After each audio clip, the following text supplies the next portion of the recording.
Ernakulam ചോറ്റാനിക്കരയിൽ POCSO അതിജീവിതയെ കൊലപ്പെടുത്താൻ ശ്രമിച്ച കേസിലെ പ്രതി അനൂപുമായി പോലീസ് തെളിവെടുപ്പ് നടത്തി. പെൺകുട്ടിയെ മർദ്ദിക്കാൻ ഉപയോഗിച്ച ചുറ്റിക കണ്ടെത്തി. ഗുരുതരമായി പരിക്കേറ്റ 19-കാരി വെന്റിലേറ്ററിൽ ചികിത്സയിൽ തുടരുകയാണ്.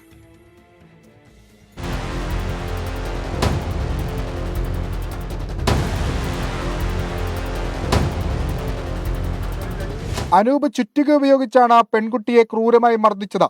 ഇതിന്റെ പാടുകൾ ശരീരത്തിലുണ്ട്. പിന്നാലെ പെൺകുട്ടി ഷാള് കഴുത്തിൽ കുരുക്കി ആത്മഹത്യക്ക് ശ്രമിച്ചു.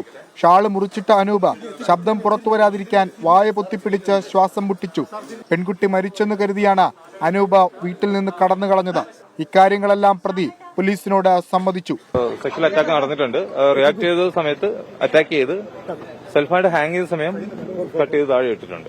ബലാത്സംഗം അതുപോലെ തന്നെ കൊലപാതകം കൈവച്ചിട്ടുള്ളതാണ് മർദ്ദിച്ചിട്ടുള്ളത്.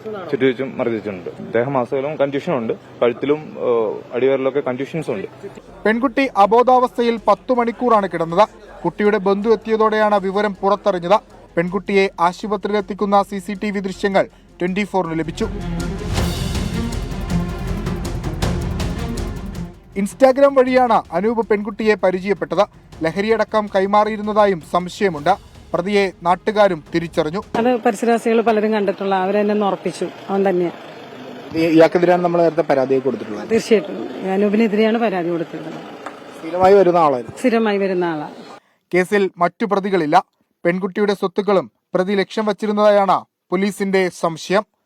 താനല്ലാതെ മറ്റൊരാളുമായി പെൺകുട്ടിക്ക് സൗഹൃദമുണ്ട് എന്ന സംശയമാണ് അനൂപിനെ കൊണ്ട് ഈ ക്രൂരകൃത്യം ചെയ്യിപ്പിച്ചത്. ഭിന്നശേഷിക്കാരെ ഇത്തരത്തിൽ ആക്രമിച്ച പ്രതിക്കെതിരെ ശക്തമായ നടപടി വേണമെന്നാണ് നാട്ടുകാരുടെയും ആവശ്യം. കൊച്ചിയിൽ നിന്ന് വിഷ്ണു സുരേഷ്, 24.